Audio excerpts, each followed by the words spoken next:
I let them use my power when their breaker blew. Weeks later, they plugged into my outside outlet without asking. My bill spiked $180. When I cut the power, she screamed, "You're selfish." I didn't respond. I called someone who could trace everything. I live in a neighborhood on the east side of Spokane, not fancy, but clean. The kind of place where you know people's routines even if you don't know them well. You see the same joggers, same cars pulling out at the same time every morning. That kind of neighborhood. When the house next door sold, I wasn't surprised. It had been sitting empty with a for sale sign for a while. When the moving truck finally came, I watched from my porch with a cup of coffee. Just have it. A woman about my age, and a guy who looked like he did heavy work for a living, broad-shouldered, always in jeans. Dana and Todd. I introduced myself later that week. Just trying to be neighborly. I brought over a six-pack of Rainier, and we stood awkwardly on their front step while they told me they'd just moved from Boise. Dana worked from home. Todd did plumbing. They said they were excited to be in a quieter area. We didn't talk much after that. A few waves across the yard, but nothing deep. About 3 weeks later, early evening, Dana knocked on my door. She looked stressed, said their breaker panel had shorted out. Something about the main fuse box burning up. Too old, not up to code. They were waiting for a part and an electrician. She asked if they could run a cord from my outdoor outlet, just for the fridge and her work laptop. It felt like a small ask. She looked embarrassed asking. I said sure. We went out, and she plugged in an orange extension cord, ran it across the yard into their window. Shouldn't be more than a couple days, she said. I told her not to worry about it. A week went by. Then 10 days. I didn't see the cord come out, but I figured maybe they were just slow to get it fixed. But then I noticed a second cord running around the side of the house. A few days after that, I saw a third one going into the basement window. I started paying attention. One night, I walked the line from my outlet to their house. I could see lights on in multiple rooms. The TV flashing through the curtains. I stood quietly and heard a heater humming. That's when I knew they were running more than just a fridge. That month, my electric bill was almost double.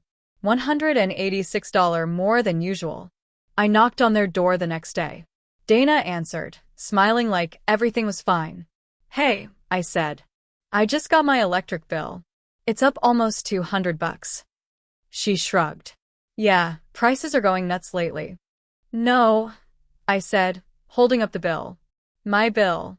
Because you're running your house off my power." She looked at me for a second and said, "You said we could." I said for a few days. It's been 3 weeks. We're still waiting on the part.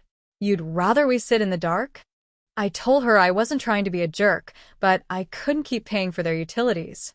She rolled her eyes and said, "Wow, really?" and shut the door.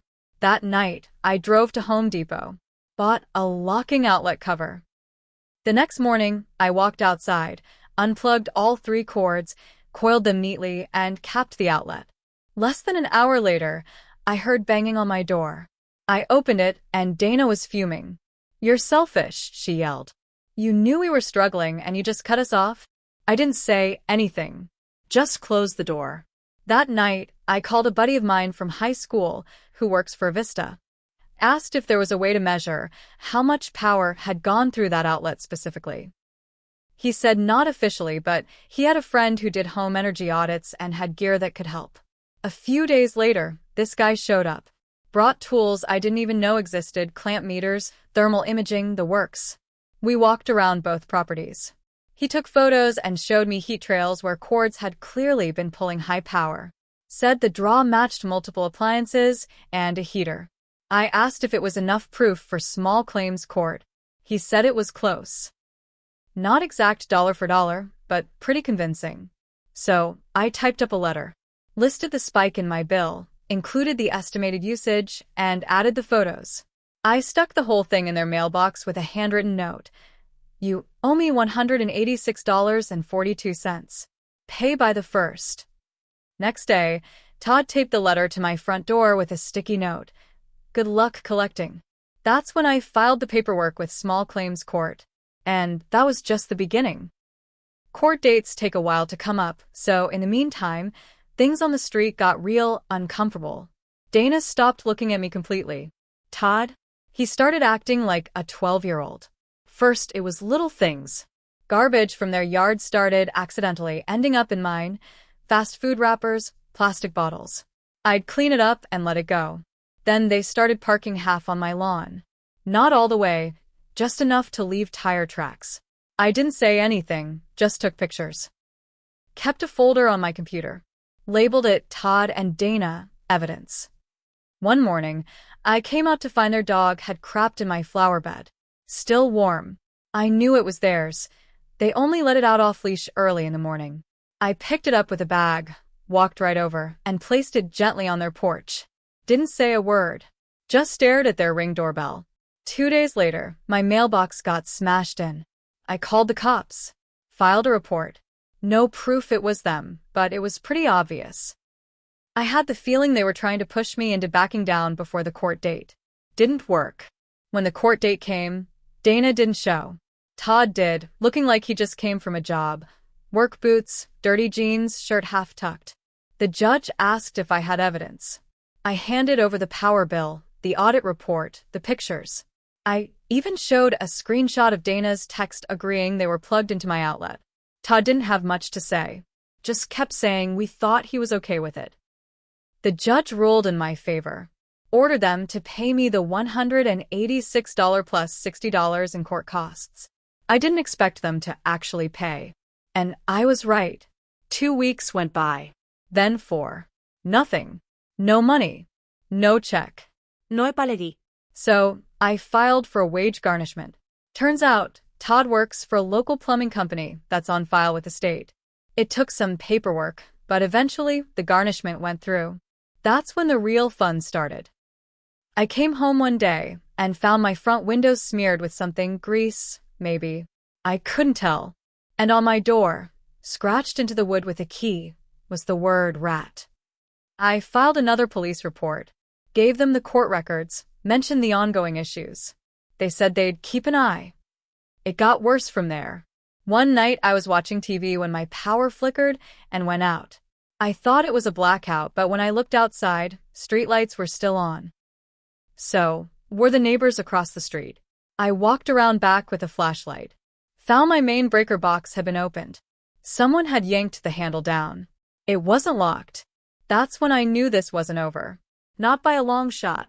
After the breaker stunt, I installed cameras, 2 on the corners of the house, 1 above the garage, and a doorbell cam that could record audio. I didn't even try to hide them. Let them know I was watching now.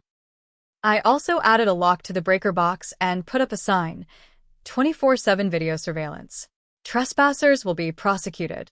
That must have gotten under their skin because things started getting weird in ways I couldn't prove. One morning, my tires were flat. Not slashed, just deflated. All 4. I found a small puncture in each one near the valve stem. The shop guy said it looked intentional. That cost me $400. A few nights later, I came home late from my sister's place. Found a small dead fish stuffed in my mailbox. A perch, maybe. It smelled already. That one really threw me. Who does that? Still, I didn't respond. Just documented everything. Then one afternoon, I got a call from the city. A complaint had been filed against me for hazardous outdoor wiring. Someone said I was running unpermitted power lines across a shared property line. It was obviously them. I explained everything to the inspector, who came by. Showed him the covered outlet, the audit report, even the court papers. He shook his head, said it was all fine and left. But the complaint stayed on file. It was all so childish, but relentless.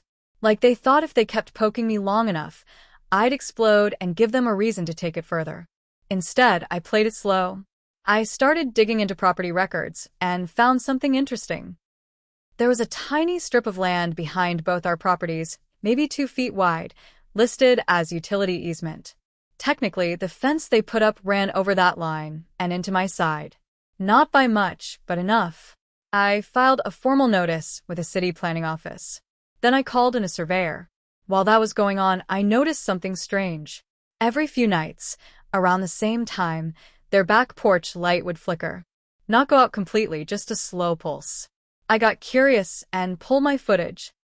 Turns out every couple nights, Todd would sneak out the back door with a power strip, plug something into an old lawnmower cord, and snake it behind the fence line.